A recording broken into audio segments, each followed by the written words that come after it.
The Memory of Love, Chapter 19. What's the time, please? Elias Cole was asleep when Adrian arrived. His eyelids fractionally opened. For once, his breathing was inaudible, causing a momentary hesitation in Adrian, accompanied by a double beat of his heart. Of death, he had no experience, except that of his own father, pneumonia. The official version, it had been a slow death, an awkward lingering. Adrian knew enough to know how these matters were generally handled. A dose of penicillin withheld, the gentle cold kiss of the morphine needle. By the time Adrian arrived, the bed sheets had already been changed.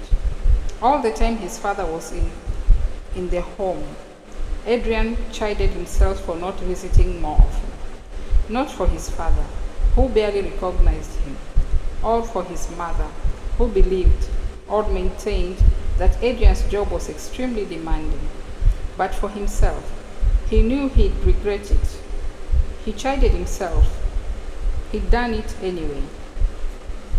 Adrian walks to the window and draws the curtain against the sunlight. It's 2 o'clock.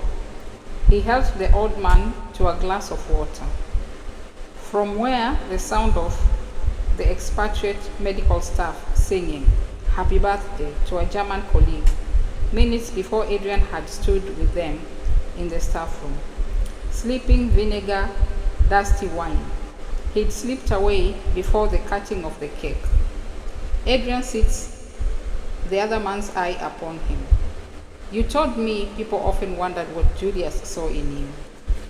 Yes, and that you yourself often wondered the same thing. I have no illusions. But what did you see in him, in Julius? I saw Safia. Nothing but Safia. 20th July 1969. The Sea of Tranquility. It was all done for the Americans, of course, so they could take the afternoon off and watch at home with beer and barbecues. It was, after all, their money, their president, their pocket, their show. They were the winners.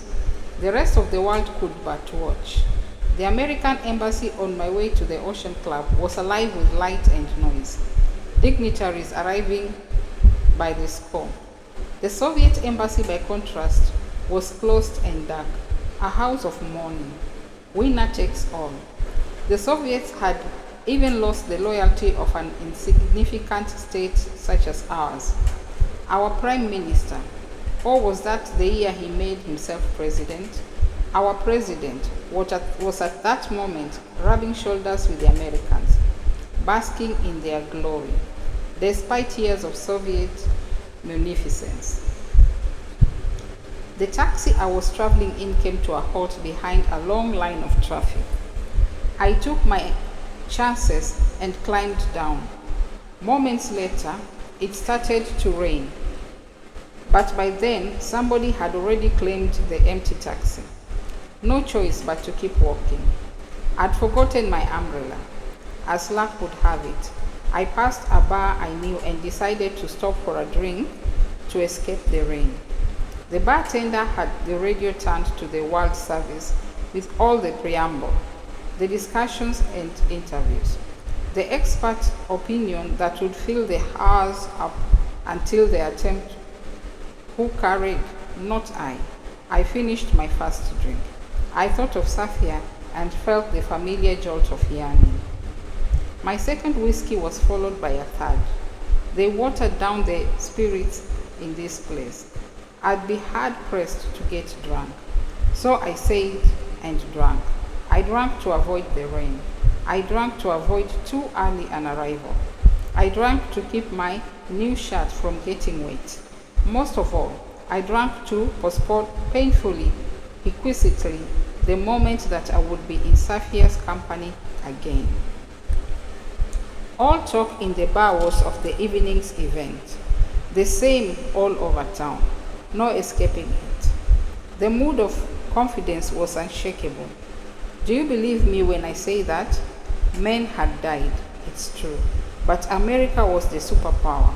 It was a time of gods, and we in Africa were mere mortals. I thought, maybe you had forgotten me. A woman's voice, soft and ingratiating. I swiveled around. It took me a moment to place the young woman standing next to me. She spotted my hesitation. Her eyes flickered in the direction of the barman, as if to check whether he was watching. Her smile, though, remained turned upon me.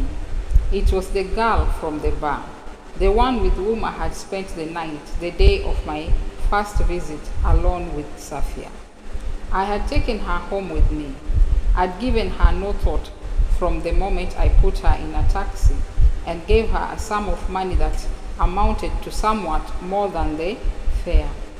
Still in my present state, the thought of her company, the distraction it offered, was moderately appealing. "Hello," I said. "How nice to see you." She replied, "I have thought about you. I hoped you would come and find me." "Well, here I am. What would you like to drink?" I did not bother with excuses. What was the point? We both knew what it had all been about. She could play coy all she wanted. I clicked my fingers for the barman. Why I invited the girl to the Ocean Club, I do not know. An anger leaking at my insides. Perhaps I wanted to spite Safia. Her love for her husband, her immaculate coolness, her honor that seemed designed to keep me at a distance, and yet allowed her friendship with men as she pleased. And then, of course, the sound of her. The day I went to deliver the chairs, it banged. It banged. Kekura was leaning against the bar when we entered. "Cool shut, man." I thought for a moment Julius had just walked in. He looked at the girl, waiting to be introduced.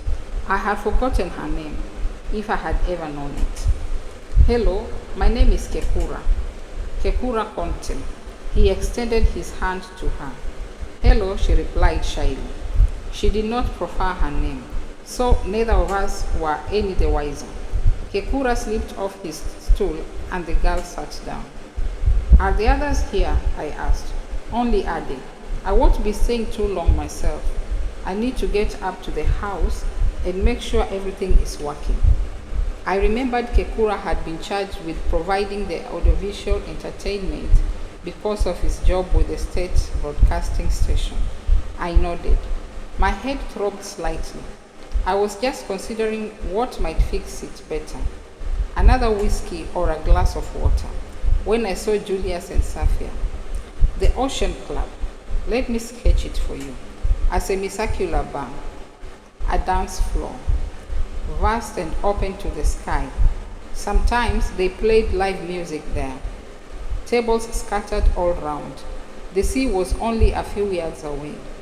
You could walk straight onto the sand.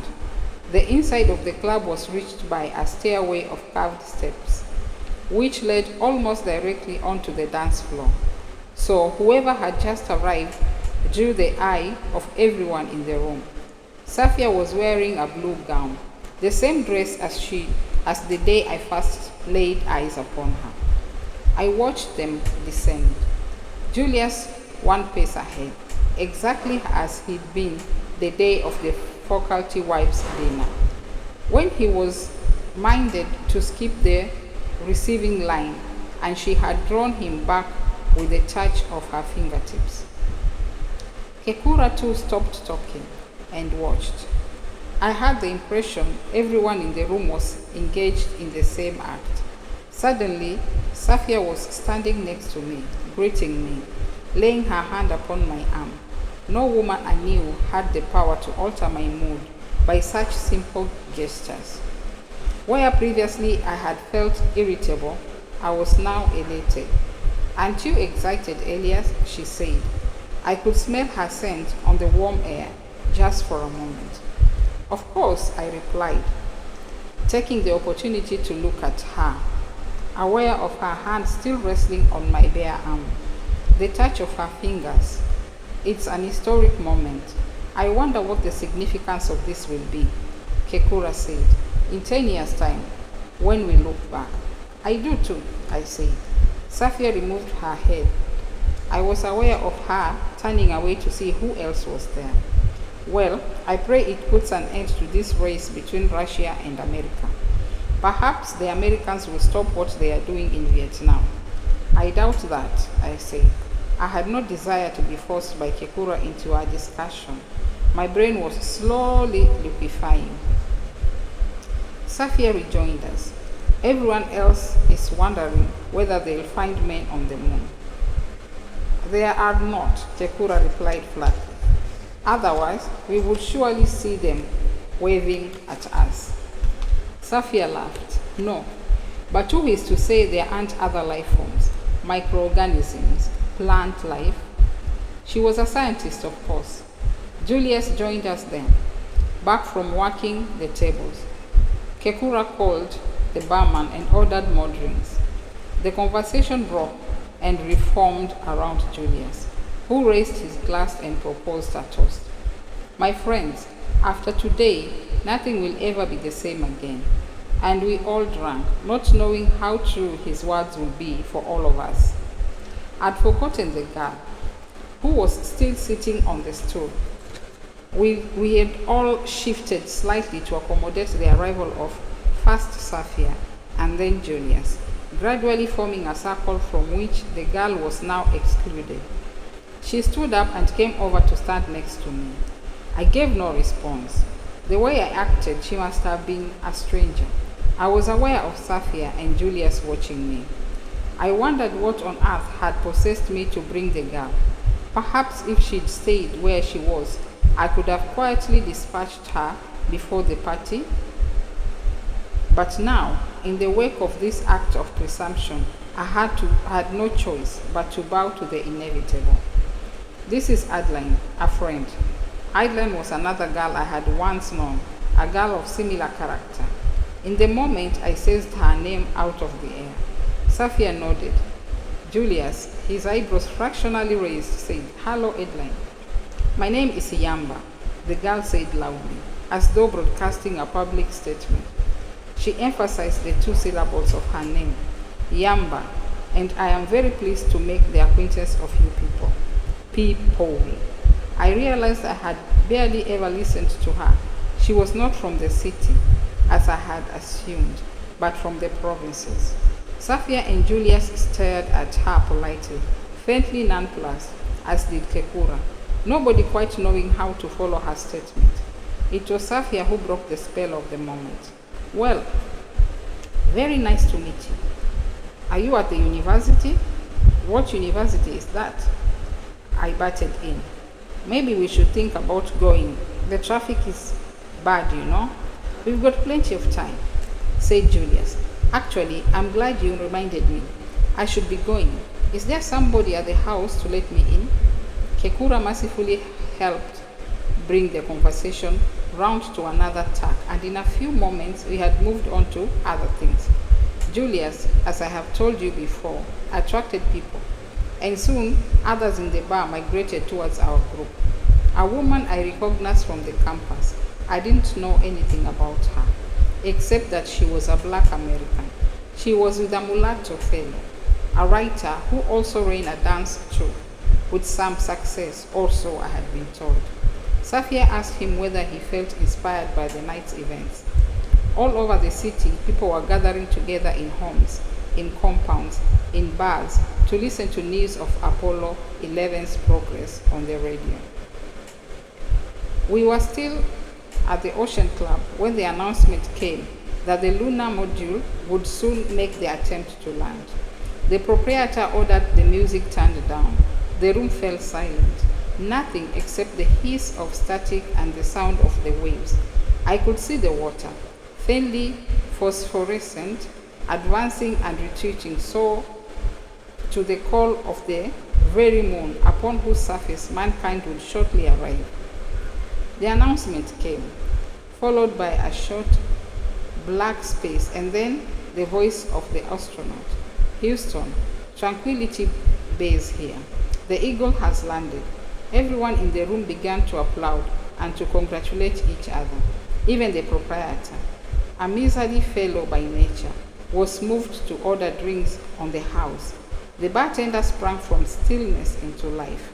Julius punched the air and shouted, "The eagle has landed."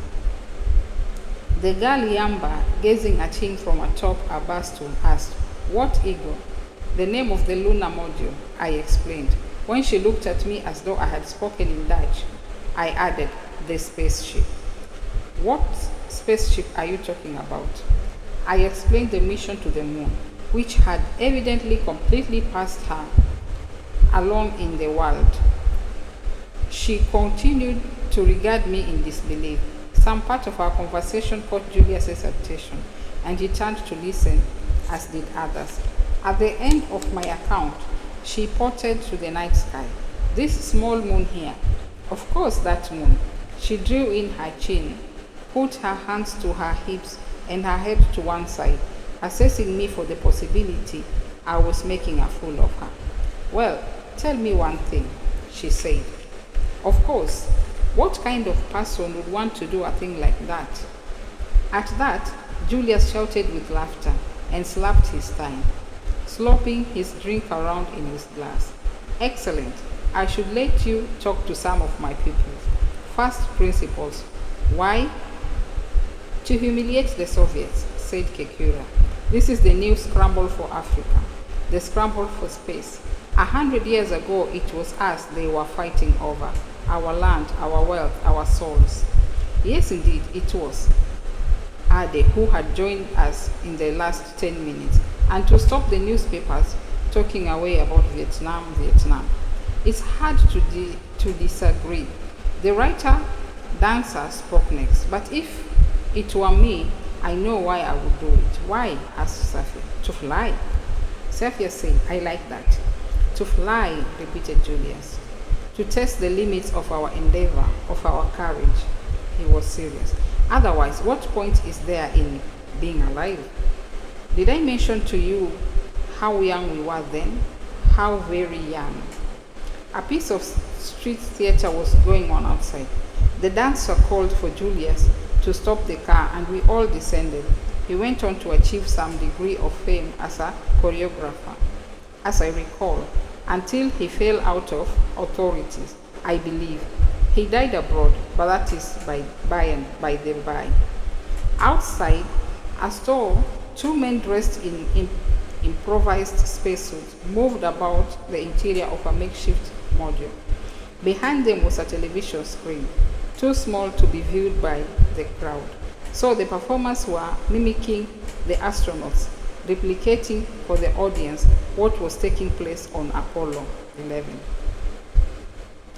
The dancer was enthralled, and we stood and watched for a few minutes until Safia, made anxious by the possibility of guests arriving in our absence, said, "We must go," and so we left him to catch us up later. A few people had indeed already arrived. Julius went directly to the bar and began to serve drinks. Safia disappeared into the kitchen. Kekura moved around the room, holding up an aerial while Ade monitored the quality of the picture. Kekura found a chair, placed the aerial on a shelf, and stepped back to check his handiwork. Julius went to the record player, slipped a record from its sleeve, and placed it on the turntable. The sound of a man's voice, accompanied by the rhythm of a guitar, filled the room. Next to me, the girl began to dance. Nowadays, every person you speak to who was alive at the time of the moon landing will tell you they can remember precisely where they were. My own recollections of that night are as shabby and ill-lit as the image that appeared on the screen Kekura and Ade had set up. A good part of that evening is lost to me now, lost to me moments after they occurred, lost in self-pity, frustration, and alcohol. Here's what I do remember. At midnight, people were still arriving. I wandered from the veranda to the main room and back again, for the most part, avoiding becoming embroiled in the conversation. Drinking steadily, I picked up scraps of talk here and there as I moved by. like remote radio stations. Keep a dog, better than insurance. I hear Boston is as cold as hell. Yes, please, Kampala. They are challenging the opposition MP's election one by one through the courts, so no one can complain. But it amounts to the same thing. Soon there will be none left. Kekura, who else? And if something goes wrong with their spaceship, if they run out of oxygen, they will die. Ade Yansani, frowning under the lid of his hairline. Eggplant. What is it you call them here? Garden eggs. I like that. The black American woman. All the time, I kept surreptitious watch on Safi. Oh, she was an excellent hostess. As I think I have mentioned before, she attended to her guests in every matter, calling over the steward, whom I recognized from the university canteen, to refill a glass here, empty an ashtray there. There were dishes of spiced cashew nuts and twiglets. As the evening wore on trays of olele wrapped in leaves, I ate nothing. The moonwalk was scheduled to take place at 2 o'clock in the morning. I helped myself to a cigarette from the box on the coffee table. The television, largely ignored once the initial buzz had worn off, glowed silently on one side of the room. Men talking behind desks and reruns of footage we had seen already. I stood gazing at images of the astronauts. The music had changed to something slow and melodic. Next to me, the dancer appeared. Watch them for long enough and they begin to move in time to the music. Rubbish, I thought, though in fact he was not too far from the truth. The astronauts stepping into the craft, turning and waving their weightless antics in space, did indeed seem to correspond to the rhythm of the music. The same became true even of the program host, as they gestured and swiveled. The more I watched, the more it seemed so. After a few minutes, I laughed out loud and turned to the fellow, but he had moved away. I watched for a few more minutes and laughed again. At some point, I began to feel a little dizzy. I shook my head and looked at the picture again. Air, I need air. I went out to the veranda, passing Ade, who asked me if I was all right. I brushed his hand away. I saw the back of Safia. Did I mention to you her very resolute posture? Yes, quite unyielding. In fact, I turned and headed in the other direction, knocking against a chair, which caused a small amount of my drink to spill onto the back of the woman sitting in it. She shrieked and snapped her head around to glare at me. I mumbled an apology, but did not stop. Then I remembered the girl. Who cared? If I couldn't have Safia, there were other women. I had half a mind to call Vanessa, though the practicalities of doing so eluded me. I made a promise to myself I would do it the very next day. Not too late. It could all yet be mended. For now, there was the girl. Where was the girl? I was in the garden. I have no memory of taking the stairs. It was as though I floated down, an ethereal alcohol-fueled descent. I wandered through the maze of paths, my drink in my hand. The moon hovered protectively over my overhead. From indoors, I could hear the sound of the muscle of the music, livelier now. I stopped and listened. Dizzy, girl spy, I could say with some certainty, one of Julius's favorite. The music, though, did not have a cheering effect upon me. Standing where I was, I removed from the party. At one point, I stood under a tree and gazed up at the milky sweats of stars. Standing thus, with my head tilted as far back as it could go, caused me some loss of balance. I staggered and reached out for the tree with my free arm and stood there, holding on to it, whilst I took the precautionary measure of taking another slug or two of my drink. After a while, I felt better and decided to get going. I followed the scent of the flowers and the earth. I fancied I could smell the moonlight. Pure oxygen. I reached the place where the harmattan lilies grew, By now, of course, the season was well and truly past. I could make out forms, upright and angular as insects, black against the moonlight. I knocked back the remainder of my drink and stood there, clutching my empty glass, pressed against my chest, staring at the silhouetted flowers. The truth, if you want it, is that I have a tendency to become maudlin when I'm drunk. Did I tell you that? I stood there in front of the Hamilton lilies, and for some reason I thought of my mother, of her last illness, and then I thought of my brother, my mother's favorite, who had written to me when I was in England with news of her death. I realized I was still holding on to my empty glass and tossed it into the flower bed. A movement, somebody close by. A couple had entered the space. Seemingly unaware of my presence, they stopped and seemed to embrace. There was shuffling and breathing, a giggle and a few words of encouragement, disguised as protest, as women make. I moved over and peered at them through the darkness. The ground was soft and silent underfoot after so many weeks of rain. By the time they looked up and saw me, I was only a few feet away. It was exactly as I thought. The giggles, the voice. It was the girl I had brought to the party and who I had been searching for this last half hour. She was with some lowlife. I was furious. Parts of what happened next remain fuzzily bright. I remember I provoked him. You could say I had already been provoked by him.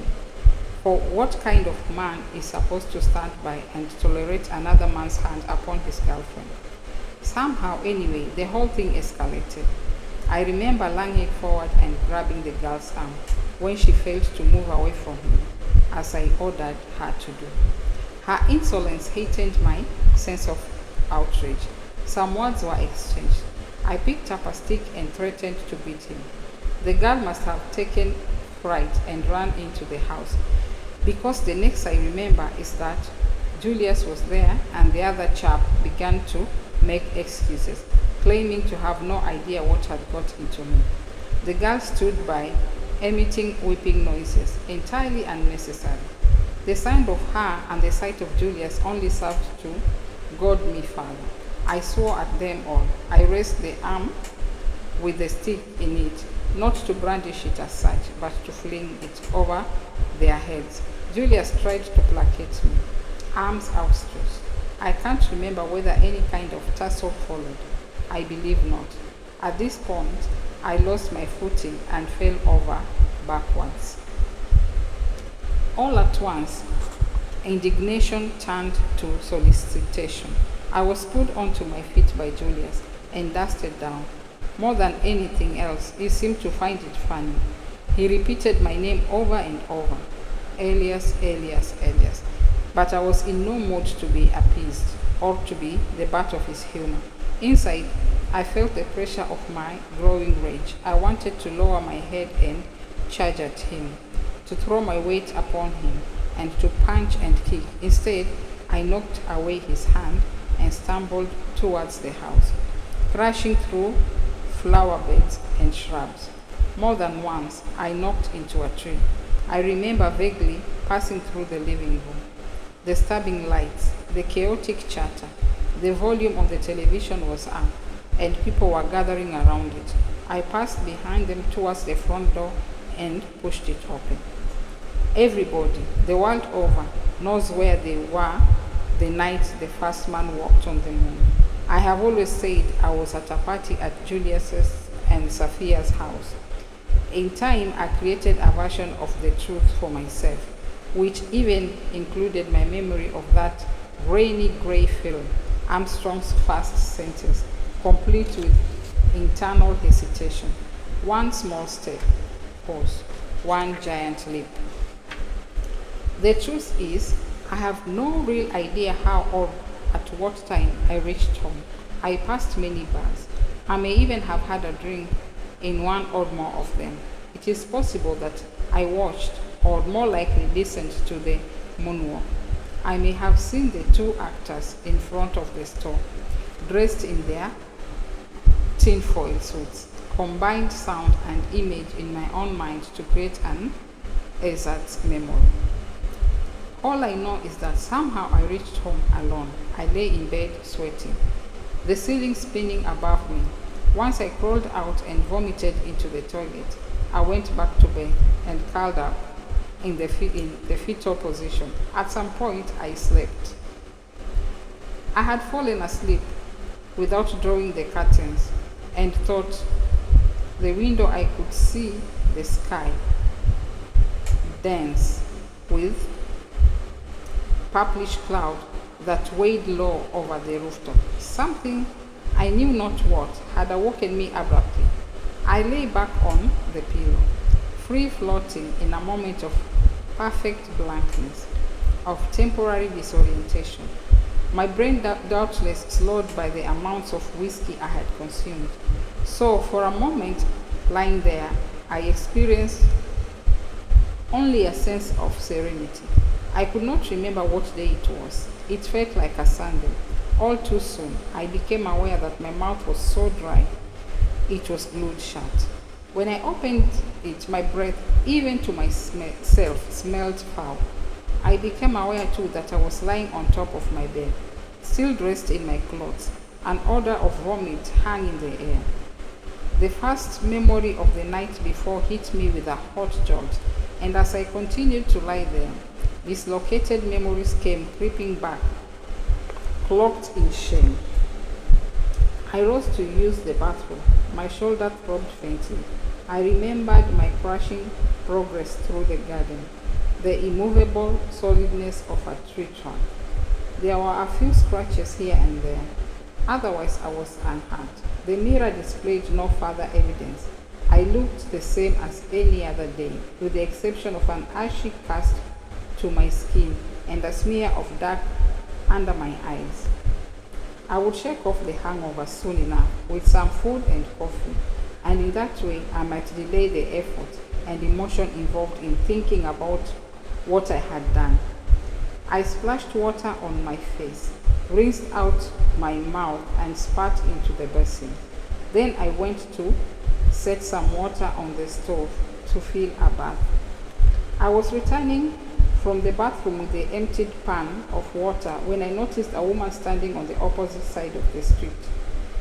By then, it was drizzly.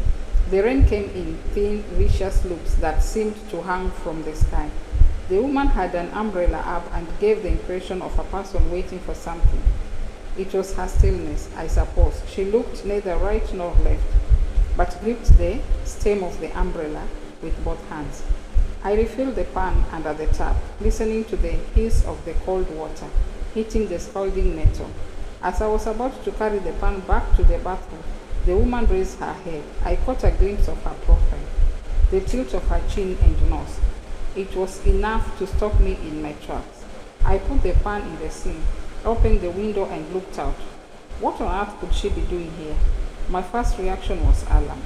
Her visit must be connected to my behavior of the previous evening. I drew back. I did a turn of the room and went once more to the window. No doubt about it. Despite my self-hope, foolish and desperate, mingled with the fear, my heart thudded in my chest. My head reeled to the point of nausea. A memory of the altercation in the garden surfaced, like a drowned corpse from beneath the swamp. What had I said? What had I done? And why had Julius not come, or Kekura, or Ade Yansane, or a diplomatic mission to mend bridges? Hastily, I threw the covers back over the bed and put on some clothes. I stepped outside onto the landing of the outside stairs. Just at the point, Safia looked up. If I have never described my apartment to you, I should say now that to use the word apartment was so overstated the case. It was in reality a single, though largish room with a sink and stove at one end, a bed and a bathroom at the other. It is strange to admit, but as Safia hurried up the stairs, all I could think was that this was not the way I had imagined her visiting me. She reached the top step, her face unsmiling and her gaze shifting as though she was searching for something. Oh, Elias, she said, I'm sorry. I'm so sorry. I've been waiting. You should have come up, I said, moving aside to let her in. I did. I think I woke up your landlady. I followed her inside, sensitive to the smell in the room of sweat and stale bread, the residual odor of vomit. 2 steps into the room, she turned to me, her voice as hollow as dead wood. What she said next swept my mind clear of thought. Julius has been arrested. On the drive to the house, Safia told me what happened. 2 men had arrived at the house in the wake of the party, just after the last of the guests had departed. Plain clothes, it seemed, for neither wore uniforms. Julius and Safia had not yet gone to bed. No reason had been given for the arrest. No warrant, no explanation. Julius protested, of course, but in the end had seen no other choice but to comply.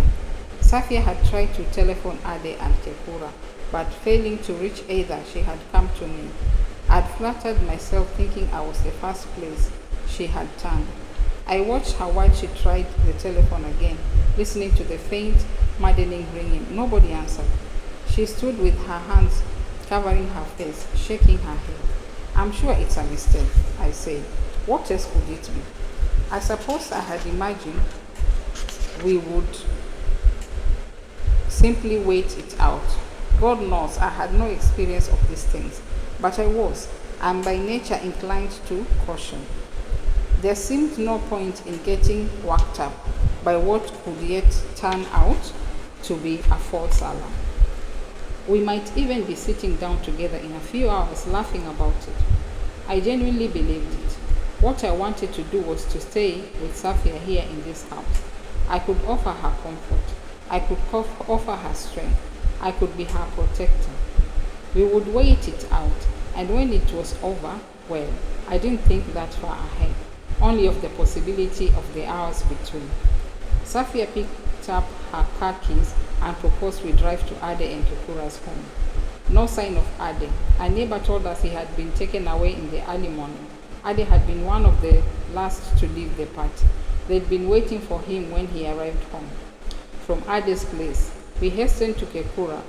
There we found neither Kekura nor news of him. There were 3 police stations within reasonable proximity of Safia and Julius's house, and we visited each in turn. The officer in charge at the first station tried to assure Safia that missing husbands had a habit of turning up. Safia described the men who had come to the house that morning. He'd looked at her then, a narrow curious stare, shrugged his shoulder and turned his back to us. I took Safia by the arm and pulled her away.